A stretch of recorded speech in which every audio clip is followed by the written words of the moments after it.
The case of one Margaret Nduta Macharia is still a developing case to every Kenyan. A lot of new details are coming in every minute in regards to what will happen to Margaret Nduta Macharia, a woman that was sentenced to death by lethal injection in Vietnam after she was found guilty of drug trafficking uh, on March 7th. Now, according to Kenyans, they have been calling upon different leaders in the country to intervene in regards to what is going to happen to one Margaret Nduta Macharia. Now, after a lot had happened and a lot has been said, the permanent secretary to the cabinet, to the docket of Internal Affairs, has given out an update on what they are thinking and what they think should really happen in regards to Margaret Nduta Macharia's story. Now, many have called asking that the President of the Republic of Kenya to intervene on this matter. But the President, instead of intervening by himself, he went ahead to task this job to the docket of Internal Affairs. Now, the docket of Internal Affairs has taken up the matter, and it hasn't allowed Musalia Mudavadi to take up the case to intervene. They have left the matter on one. They have left the matter to one. The cabinet, the permanent secretary of the docket of Internal Affairs. Now, many were wondering on what process or what method will be used to eliminate or execute the death penalty of one Margaret Nduta Macharia. Now, Margaret was expected to be executed today at 8:30 p.m. Kenyan time on Sunday, March 16th in Vietnam. Now, in 2011, Vietnam transitioned to the use of lethal injection after the passage of the law on execution of criminal judgments.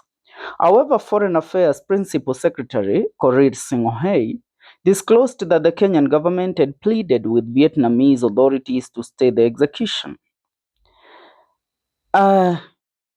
Vietnam, the 37-year-old Kenyan woman Margaret Nduta is facing execution in Vietnam after she was convicted of smuggling drugs. Why might the government not succeed in saving Margaret Nduta even after the permanent secretary went ahead to call the authorities in Vietnam? Nduta was convicted and handed a death sentence last week after she was found guilty of smuggling drugs in July 2023. Despite ongoing diplomatic efforts, Kenyan foreign policy fund Director Mwangi Maina suggested that the government might not save Nduta. Margaret Nduta, Mwangi explained that Vietnamese legal system is notoriously unforgiving when it comes to smuggling drugs, and its history suggests that external appeals rarely succeed. He stated that even though Nairobi has petitioned the Vietnamese government to stay the execution, the chances of a favorable outcome are virtually non-existent. Why?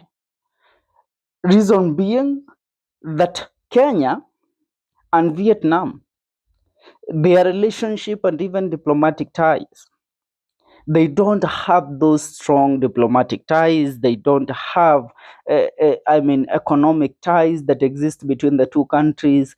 And Vietnam currently doesn't need anything from Kenya. So there is no way that the Vietnamese government is going to listen, to forego the execution because of anything that they might need from the Republic of Kenya. Now, the foreign affairs expert argued that unlike some nations, the Southeast Asian country does not routinely consider diplomatic pressure in capital punishment cases. If the government diplomatic efforts failed, the 37-year-old Kenyan would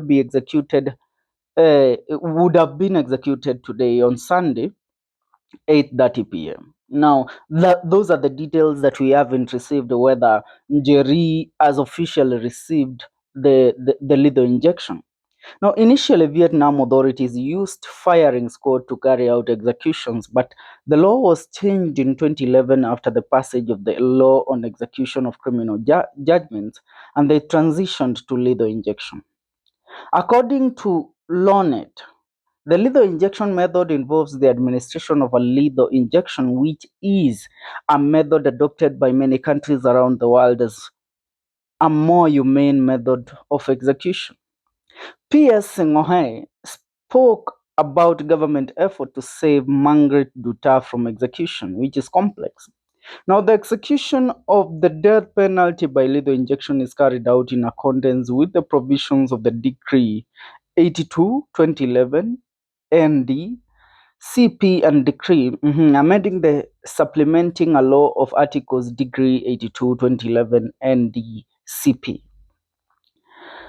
According to advocates for human rights, Vietnam normally deploys three forms of drugs during execution: the drug that induces unconsciousness, the drug that causes paralysis of the motor system, and a drug that stops the heart function. The officer directly executing the death penalty is responsible for performing three steps before reporting to the chairman of the execution council. Step 1, injecting the drug that induces unconsciousness. Now, the officer is expected to identify the vein for injection after preparing the three doses.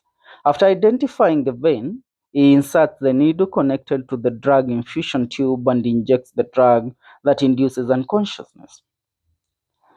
After administering the injection, the execution specialist must check if the convict has lost consciousness. If not, the officer in charge of the execution continues injecting until they lose consciousness. He then injects the drug that causes paralysis of the motor system. Now, the final injection is where the drug that causes the heart to stop functioning is used. If after 10 minutes of the third injection the convict is not dead, the checker must report to the chairman of the execution council to order the use of the backup dose and continue the injection process for the second time. Now, once the forensic doctor confirms the convict's death, the execution officer, on order of the execution council chairman, will cease the infusion and remove the needle and tubes. And now, either the body of Nduta will be extradited to Kenya or it will be buried in Vietnam. Are we together? Now, that is how this whole thing works. A lot of Kenyans have been thinking that there is a way that Nduta that Nduta can be saved. But the question that many have asked, many Kenyans many Kenyans that have been looking at the charge sheet of the said woman are really asking whether there is a way that she can be saved, even if the said negotiate. The said, when it comes to the said diplomatic ties between Kenya and Vietnam. And let me tell you, one thing that Jalango tweeted has really caught my attention. And he said, "Took my time, went through a charge sheet. All we can do is pray for her and expect that at this time, the government of Vietnam reconsiders its option, because the government of Vietnam does not negotiate in matters of drug smuggling." Are we together? Now, apart from this story, he says, "May peace wrap itself around her. May love give you courage, Margaret. And may you feel even now that you are not alone. A nation is united for you." Now, that is Jalango. Let me tell you, a case was reported in the year, I think back in the year 2013, when President Barack Obama was the president of the United States of America. And the president of the United States of America heard that a case was brought him that three Americans had been sentenced to death in Vietnam for drug smuggling. Now, Obama, in his tenure as the president, and knowing that the country of the United States of America, the powers that the United States of America possess, they could not in any way save their citizens from being executed in Vietnam. Are we together? So Obama tried to negotiate in every way he knew how, but he couldn't save those people. The question that a lot of Kenyans are asking right now, how should we know that we as Kenyans can save Margaret Nduta from this execution that is supposed to happen? Yes, uh, the, the permanent secretary of Internal Affairs, Korir Sing'oei, made it clear that he has been negotiating to save this lady. Are we together? But what if he fails? Huh? What if this doesn't happen? That is the question that I'm asking myself. That's the question that I am still asking myself. For now, all I can do is that I will leave it there. Make sure you subscribe to our YouTube channel for more news. But even before I leave, there is a certain tweet that was made by one lawyer, Ndegwa, and he said this.